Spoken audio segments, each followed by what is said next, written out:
Back in the day, I didn't think much about wine glasses. A wine glass was just something, anything that you drank wine out of. As I started drinking more wine more frequently, I found that there were hundreds of different glass shapes and sizes, and they appeared to be doing something different. And people called it glassware.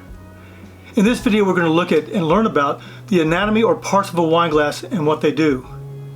Actually, I have another video where you can learn about the types and shapes of wine glasses and how the shape affects the taste of the wine. There we'll look at glasses for Chardonnay, Cabernet, Merlot, Pinot Noir, and many more. Okay, the parts or anatomy of a wine glass. Now pay attention to this because you'll find all types of wine glasses in the marketplace, some of which you really don't want. Most experts say there are 4 parts to a wine glass. Actually, I consider there to be 7 parts, and I'll show you why.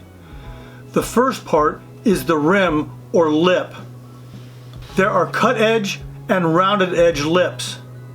Typically, the rounded edge lip are less expensive and more durable. Most of what we'll talk about are the cut edge glasses. The second part of the glass is the bowl. This is where and how the vessel, the glass, holds and deposits the wine to your mouth. Personally, I subdivide the bowl into 3 parts. The first is the air space. This space is intentionally there to collect the wine aromas. The second is the surface area.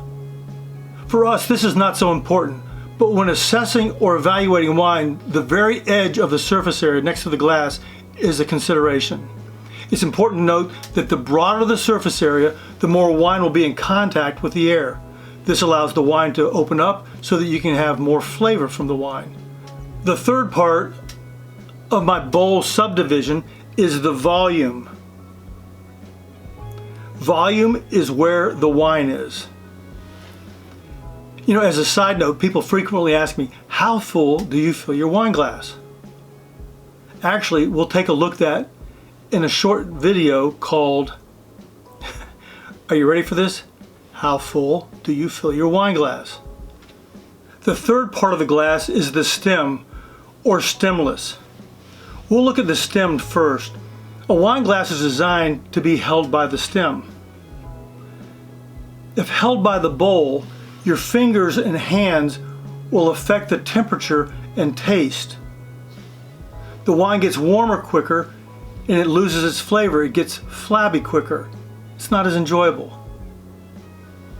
When held by the stem, the temperature remains constant much longer and the flavors remain longer.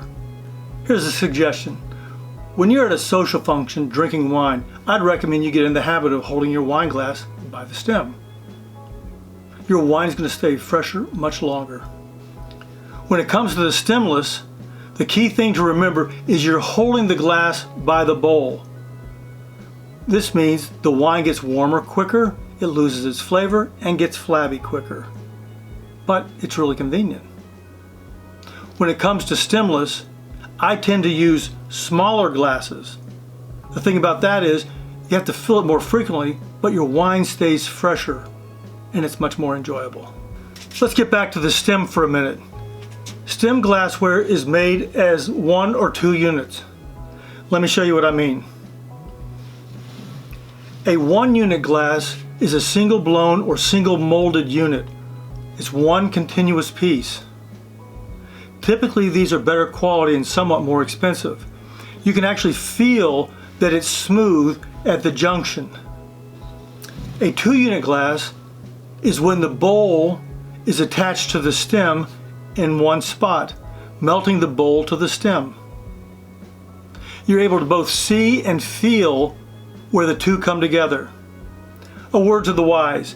Be careful when you hand wash and dry a 2-unit glass, especially when washing in hot and rinsing in cold or cool water. On occasion, you'll experience some separation or breakage at the junction. Also, you don't want to hold the base and twist dry.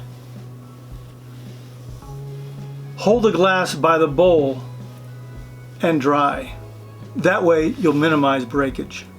Number 4, the fourth part of the glass is the base or foot.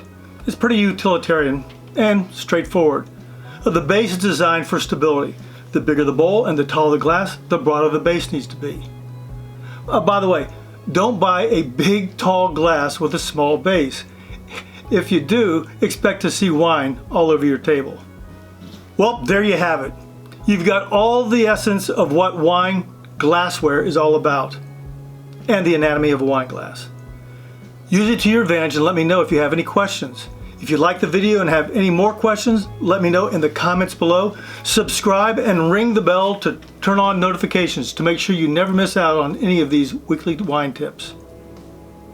Folks, I'm here to help and serve you as we learn more about wine together.